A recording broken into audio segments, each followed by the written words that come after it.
दुसऱ्या मुद्द्याकडे येऊया. नीतिमत्व कसे कार्य करते. नंतर पाऊल नीतिमत्व कसे कार्य करते याचे स्पष्टीकरण करतो. प्रथम आपण वचन 21 मध्ये शिकतो की देवाचे नीतिमत्व प्रगट झाले. याचाच अर्थ देवाने आता दाखविले आहे की तो कशा प्रकारे पापी व्यक्तीवर त्याचे नीतिमत्व ठेवत आहे. हे सर्व नियमशास्त्र वाचून आहे. नियमशास्त्र वाचून म्हणजे विदाउट द लॉ. म्हणून इस्रायल लोक जे आम्ही हे 3 गट बघितले होते इकडं, इस्रायल लोक काय करत होते. सुरुवातीला जेव्हा मंडळीची स्थापना झाली, पहिल्या शतकाची मंडळी, काही लोक यहुदी बॅकग्राऊंड मधून आल्यामुळं नंतर त्यांच्यामध्ये काही खोटे शिक्षक घुसले आणि ते म्हणायला लागले नाही फक्त तारण नाही, तुम्हाला मोशेचा हा नियम काय करावा लागेल, तुम्हाला शब्बात पाळावा लागेल, तुम्हाला अंक पाळावा लागेल, तुम्हाला सुनता पाळावा लागेल, तुम्हाला कायदा पाळावा लागेल. तारण प्लस नथिंग. तारणासोबत काही जोडता येत नाही आणि कारणामधून काही काढता पण येत नाही. ओके. लोक 10 आज्ञांचे पालन करून व कोणत्याही मानवी प्रयत्न करून नीतिमान ठरू शकणार नाहीत. नियमशास्त्र व संदेशांचे ग्रंथ याची साक्ष देतात. प्रभू येशू ख्रिस्ताकडे एक तरुण आला होता माहिती काय म्हणला तो. मग येशू ख्रिस्त काय म्हणला, पहिले नियमशास्त्र दाखव. मग तो काय म्हणला, लहानपणापासून पाळत आलाय तरी पण सार्वकालिक जीवन याला म्हणून आला येशू ख्रिस्ताकडे विचारायला काय करू. प्रभू येशू ख्रिस्ताला हे दाखवायचं होतं त्याला, बाळा कोणताच व्यक्ती नियमशास्त्राने नीतिमान ठरू शकत नाही. या विषयाला खूप फाटक उडतात असे आपल्या विषयाचं जरासं विषयांतर होतं. योहान शुभवर्तमान 1 अध्याय, आम्ही जाऊया तिकडं, ते महत्वाचं वचन.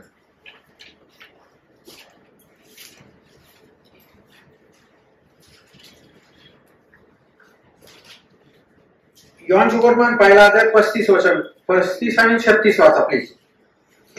योहान 1 अध्याय 35-36. त्यानंतर दुसऱ्या दिवशी योहान आपल्या शिष्यातील दोघांसह पुन्हा उभा असता येशूला जाताना न्याहाळून पाहून म्हणाला, हा पहा देवाचा कोपरा. थँक्यू. आता 2 माणसं आहेत तिथं. कोण कोण.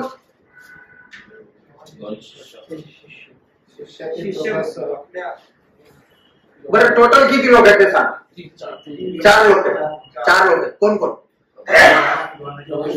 प्रभू येशू ख्रिस्त, योहान बाप्तिस्मा करणारा आणि 2 शिष्य. ठीक आहे. आता सध्या 2 शिष्यांना आपण बाजूला ठेवू, कंपॅरिझन कोणामध्ये करू, योहान बाप्तिस्मा करणारा आहे जीसस क्राइस्ट. ओके. योहान कसा दिसत आहे आणि ख्रिस्त कसा दिसत आहे वाचून सांगा मला.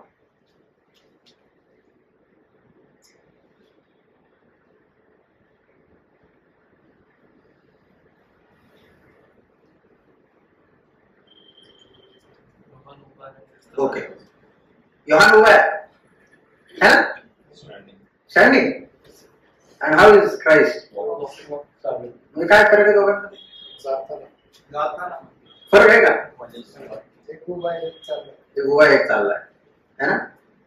उभा आहे म्हणजे थांबलाय है ना. थांबलाय आणि चाललाय असं म्हणता येतं आम्हाला है ना. थांबलाय कोण.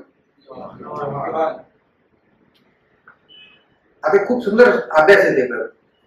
योहान हा नियमशास्त्राचं चित्र आम्हाला त्या ठिकाणी पाहायला मिळतं. नियमशास्त्र. योहान हा जुन्या कराराचा शेवटला संदेश आहे. Last profit of old testament. जरी आम्ही नवीन करारात आलेलो आहे तरी पण योहान जुन्या कराराचा शेवटला काय प्रॉफिट संदेश आहे. ठीक आहे. योहान बाप्तिस्मा करणारा आम्हाला नियमशास्त्र दाखवतं. नियमशास्त्राचं चित्र आहे. पण नियमशास्त्र कसं आहे.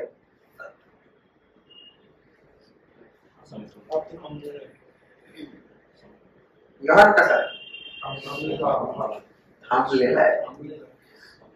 योहान तोपर्यंत चालत होता जोपर्यंत ख्रिस्त त्याला दिसला नाही, तोपर्यंत योहानाची सेवा होती. पण ज्या दिवशी त्याने ख्रिस्ताला चालताना पाहिलं, त्याला उभं राहणं गरजेचं आहे. त्याला त्याची सेवा संपवणं गरजेचं, महत्वाचं आहे. समजली गोष्ट तुम्हाला? नीतिमत्व तोपर्यंत चालत होतो जोपर्यंत ख्रिस्त आलेला नव्हता. परंतु नीतिमत्वाने ख्रिस्ताला चालताना पाहिल्यानंतर नियमशास्त्र काय झालं? रुख गया, थांबलं. आणि मग नियमशास्त्राने लोकांना कोणाकडे पाठवलं? हा पहा देवाचा कोकला म्हणता बरोबर काय लिहिले पुढच्या वाक्यात. त्याचे हे म्हणणे त्या दोघां शिष्यांनी ऐकले व ते येशूच्या मागोमाग निघाले. नियमशास्त्रांनी लोकांना कोणाकडे पाठवलं? ख्रिस्ताकडे पाठवलं, कारण तो काही करू शकत नव्हता. समजला फरक?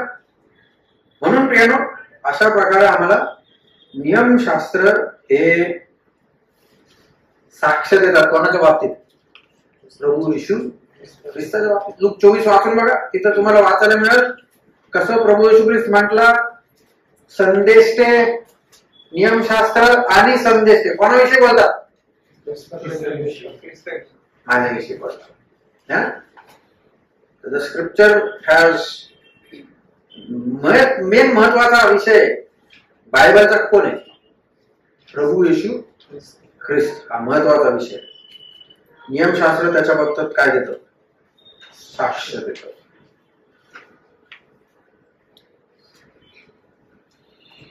केवळ प्रभू येशू ख्रिस्तावरील विश्वासाच्या द्वारेच व्यक्तीला नीतिमत्व आहे. पापी व्यक्तीला नीतिमत्व प्राप्त करण्याचा हाच एकमेव मार्ग आहे. दुसरा मार्ग नो अदर वे. दुसरा मार्गच नाहीये पापी व्यक्तीला काय भेटण्यासाठी? तारण किंवा नीतिमत्व भेटण्यासाठी. विश्वास ठेवणाऱ्या सर्वांकरिता हे नीतिमत्व आहे. कोणताही भेद या ठिकाणी माणसांमध्ये करण्यात आलेला नाही. सर्वांनी पाप केले आहे, म्हणून सर्वांना देवाच्या नीतिमत्वाची गरज आहे. ही योजना सर्वांसाठी आहे आणि जे विश्वास ठेवणार आहेत त्यांना हे नीतिमत्व प्राप्त होणार आहे किंवा ज्यांनी ठेवलाय त्यांना प्राप्त झाले. देवाच्या कृपेने दान असे नीतिमत्व विश्वास ठेवणाऱ्यास प्राप्त होत आहे. विश्वास ठेवणारे तारणाकरिता खर्च करू शकत नाहीत एवढाच त्याचा अर्थ नाही, तर ते तारणाकरिता पात्र नाहीत असा सुद्धा त्याचा अर्थ आहे. देव अत्यंत कृपाळू आहे, दयाळू व प्रेमळ आहे. हे अयोग्य व अपात्र आहेत, त्यांना सुद्धा देण्यास तो आहे. आम्हाला याच्यातून हे समजतं 3 महत्वाचे मुद्दे या परिच्छेदामध्ये. नीतिमत्व आम्हाला आमच्या धनाने प्राप्त करून घेता येत नाही, अजिबात नाही. दुसरी गोष्ट, नीतिमत्व हे आमच्या धर्माने पण आम्हाला प्राप्त होऊ शकत नाही. तिसरी गोष्ट, नीतिमत्व हे आमच्या धार्मिक कृत्यांनी सुद्धा प्राप्त होऊ शकत नाही. हे केवळ एकाच गोष्टीने प्राप्त होते. हे कबूल करावं लागेल, देवा मी कोण आहे. ज्यावेळी व्यक्ती कबूल करतो, प्रभूला तारणा म्हणून स्वीकारतो, फक्त त्याच वेळेस देव त्याला काय देतो? नीतिमत्वाचे वस्त्र देतो. पुढे जाऊया. नीतिमत्व हे ख्रिस्तामधील मुक्तीच्या द्वारे आहे. मुक्ती म्हणजे रिडेम्पशन ही संकल्पना गुलामांच्या बाजारात गुलामाला विकत घेताना द्यावी लागणारी जी किंमत असते तिच्याकरिता वापरली जाईल. आता हा जो परिच्छेद आहे, पूर्ण पॅराग्राफ, हा इट टॉक्स अबाउट रिडेम्पशन, मुक्तीच्या बाबतीत तो बोलतो. आता हे 2-3 शब्द खूप महत्वाचे आहेत. एक शब्द आम्ही बघितला, जस्टिफिकेशन, ठीक आहे. आता दुसरा शब्द आहे काय? रिडेम्पशन. रिडेम्पशन म्हणजे काय? सुटका किंवा मुक्ती. परंतु ही जी संकल्पना आलेली आहे ना, ह्याचं बॅकग्राऊंड आम्हाला माहित असणं गरजेचं. त्यावेळेला जसं आता भाजीपाल्याचं मार्केट असतं तसं त्या वेळेला गुलामांचं काय राहायचं, मार्केट राहायचं. आणि तो जो मालक राहायचा तो यायचा, तो गुलामातून काही जण काय करायचा, किंवा एखादा गुलाम विकत घ्यायचा. ठीक आहे. तर त्या प्रकारचा तो पार्श्वभूमी आहे त्या ठिकाणी. आणि एखाद्या गुलामाला विकत घेतल्यानंतर तो गुलाम आयुष्यभर त्या मालकाची काय करणार आहे, आता चाकरी सेवा करणार आहे. ठीक आहे. तर आता ज्यावेळेस आम्ही प्रभू येशू ख्रिस्ताच्या बाबतीतला विचार करतो, आम्ही पण पापाच्या बाजारामध्ये पापाला विकलेले असे गुलाम होतो. ठीक आहे. परंतु प्रभू येशू ख्रिस्त आला आणि त्याने रिडम्पशनचा सोपा अर्थ आहे to pay a price and to purchase, किंमत देऊन विकत घेणं किंवा खरेदी करणं, हा त्याचा महत्वाचा अर्थ आहे. ठीक आहे. म्हणजे बिना किमतीचं मुक्ती होऊ शकत नाही, इम्पॉसिबल आहे. त्याला काय करावं लागलं, किंमत भरावंच लागलं. तसं मी नेहमी एक उदाहरण देत असतो. कुत्र आहे का कोणाचं तुमच्या इकडे पाळलेलं, कोणाकडे नाही, चांगले माणसं तू, मलाही आवडत, पण उदाहरण आवडतो. ज्यांना कुत्र्याची आवड आहे ना ते लोक म्हणजे कुत्र्याच्या मार्केटमध्ये म्हणा किंवा ज्याच्याकडून ते कुत्र, मी जरा चांगल्या कुत्र्याची गोष्ट करत आहे, म्हणजे रस्त्यावरच्या कुत्र्यांची बात करत नाहीये मी, जे ब्रँडेड कुत्रे आहेत त्यांची गोष्ट करत आहे.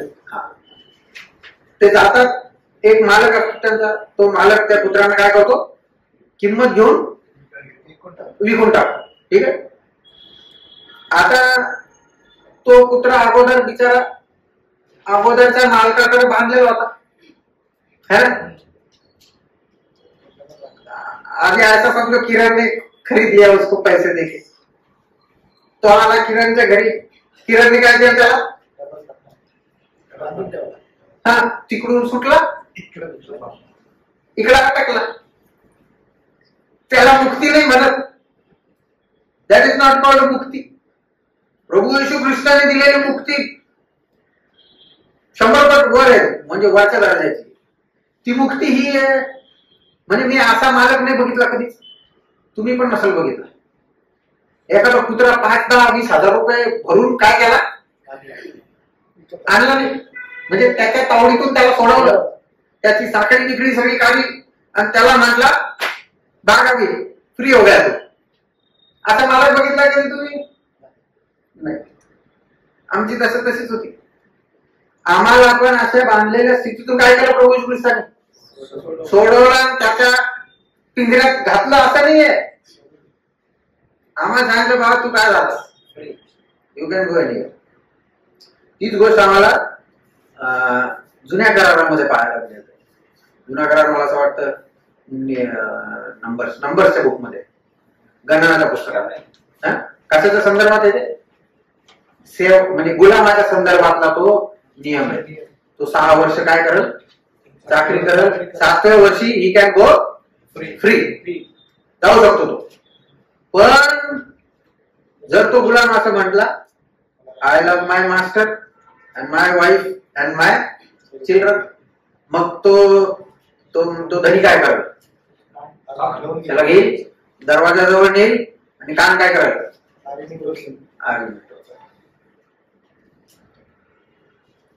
इथं कान टोचण्याच्या बाबतीत पहिल्यांदा काय आलेलं आहे, फर्स्ट लॉ ऑफ मेन्शन कोणाच्या संदर्भात आलाय, स्त्रियांच्या संदर्भात नाही आला, पुरुषांच्या संदर्भात आलाय. उद्या मार्केटमध्ये जाऊन करून येऊ नका काही, मी म्हणजे प्लीज डोंट मिसअंडरस्टँडिंग करून घेऊ नका. ते जे म्हणजे हे जे काम होतं ना, हा जो एक्सपेरिमेंट आहे हा याच्यासाठी होता की त्या गुलामाचा, मला माहित नाही कोणता कान होता, पण एक कान टोचलेला होता तो टोचलेला कान ज्यावेळेस तो गुलाम मार्केटमध्ये जायचा काही काम करायला, तर बाकीचे लोक तो टोचलेला कान काय करायचे, बघायचे आणि त्यांना काय समजायचं,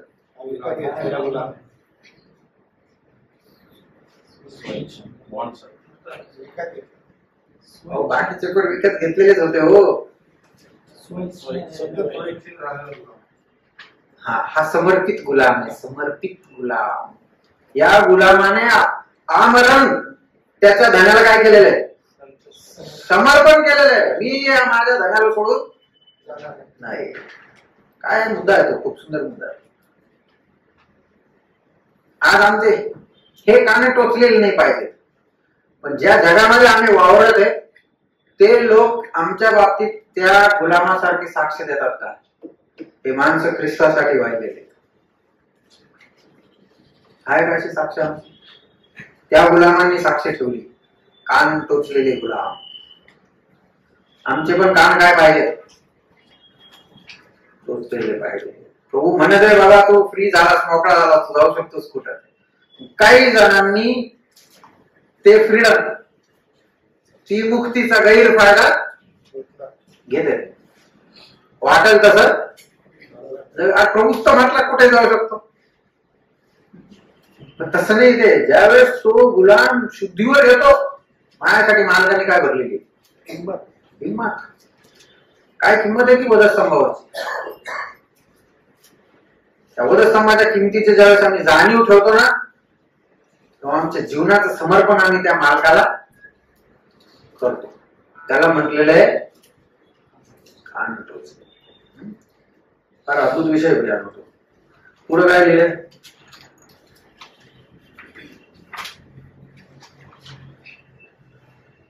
तो ह्या वरच्या पॅराग्राफ मध्ये हा मुद्दा स्पष्ट केलेला आहे. शेवटी पाऊल जुन्या करारातील लोकांना देव कसे नीतिमान ठरवित होता याविषयी चर्चा करतो. हीच गोष्ट 3 अध्याय 25 वचनामध्ये वाचलेली आहे.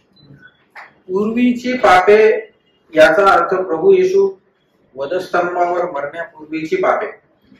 जुन्या करारातील विश्वासणारे विश्वासाने पुढे काल्वरीकडे पाहत होते. आम्ही आज विश्वासाने मागे पाहत आहोत. समजली ही गोष्टी.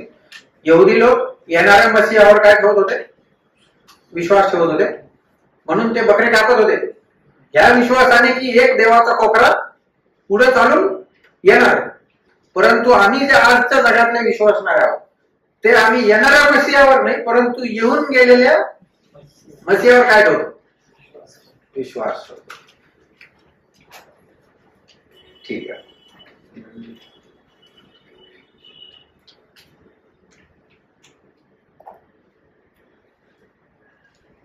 अशा प्रकारे देव ख्रिस्तावर विश्वास ठेवणाऱ्यांना नीतिमान ठरवित आहे व त्याच्याबरोबर हे करताना तो स्वतः नीतिमान ठरत आहे. 26व्या वचनात त्या दोन गोष्टी लिहिल्या. He is a just and the justifier of many. तो न्यायी आहे आणि इतरांना पण काय ठरवते, न्यायी पद्धतीने न्यायी ठरवते. देवाचे नीतिमत्व पापी व्यक्तीला मृत्यूची मागणी करते, पण त्याचबरोबर त्याचे प्रेम, त्यांच्या तारणाची इच्छा. स्वपुत्र, आम्ही ते उदाहरण बघितलं ना, देव पवित्र, तो नीतिमत्वाची किंवा पावित्र्याची काय केवळ मागणी करा, ठीक आहे, किंवा जस्टिस. आणि देव प्रीती पण आहे, तो प्रीतीची मागणी करा.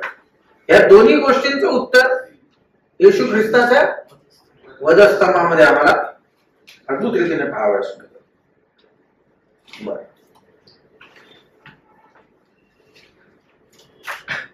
देवाने त्याचं पावित्र्य अबाधित राखले, त्याचबरोबर प्रीतीमध्ये त्याने मनुष्य जातीची गरज देखील पूर्ण केली.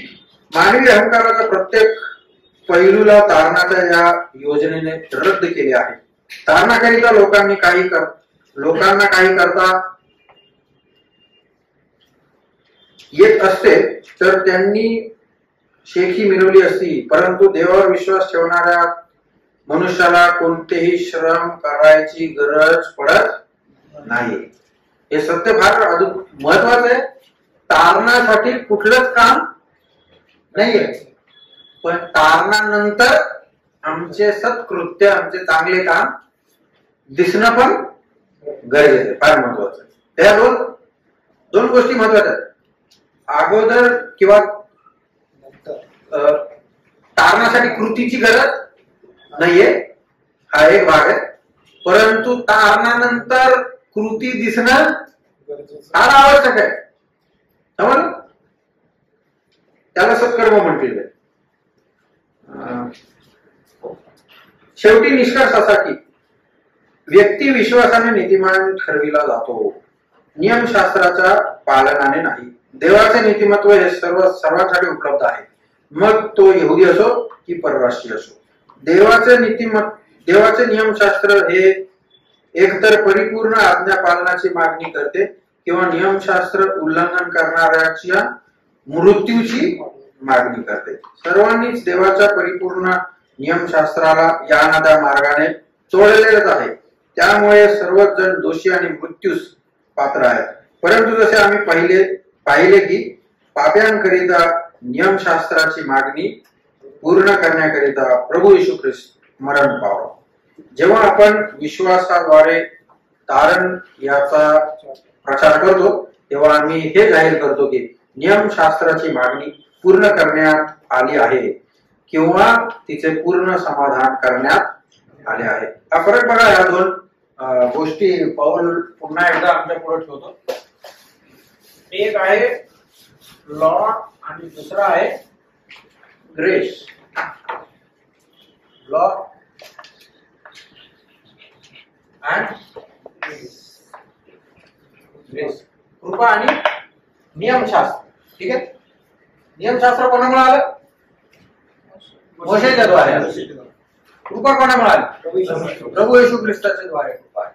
आता नियमशास्त्र तुम्ही वाचून बघा, त्या 10 आज्ञा प्रत्येक वेळा तुम्हाला काय वाचायला मिळत? ओरी मूर्ती, आपल्या शेजाऱ्याचा डू नॉट किंवा thou shalt not.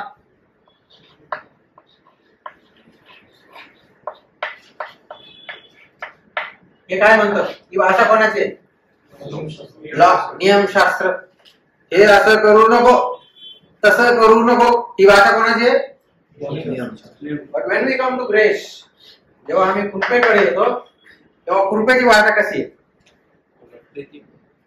कृपेची भाषा ही आहे, इथं सांगितलं होतं thou shalt not, परंतु ग्रेस म्हणतं this is all what Christ has.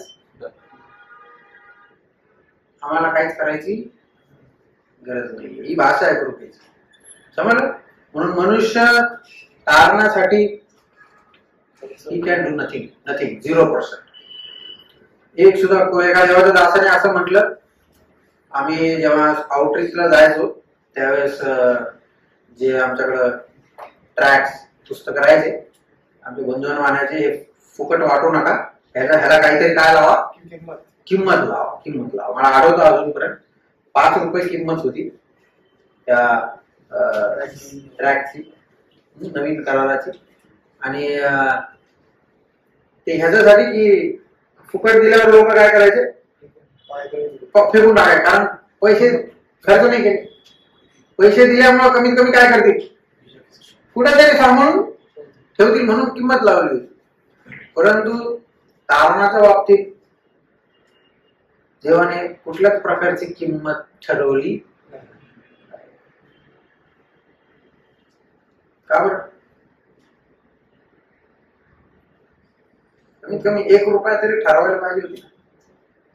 गरीबातल्या गरीबाने पण 1 रुपया कुठून पण आणून दिला असता. का नाही ठेवली 1 रुपया?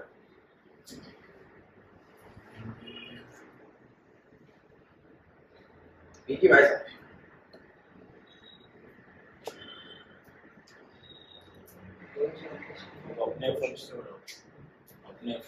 आम्ही नीतिमत्व आमच्या धनाने, मनुष्याचा स्वभाव असा आहे. असं विचार करा, 1 रुपया किंमत ठरवली असती तारणाची, स्वर्गात गेल्यानंतर मनुष्य देवाला म्हटला असता मी भरलाय भाऊ,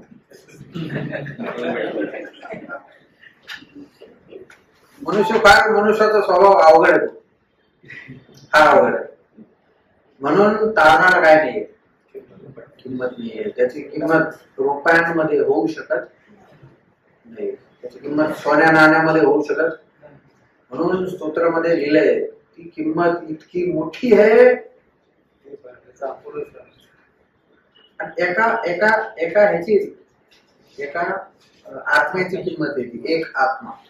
इथं किती आत्मे आहेत जगात, किती होईल किंमत? ती अख्खी किंमत प्रभू येशू ख्रिस्ताने कुठे भरली? उदयस्तंभावर भरलेली. ओके.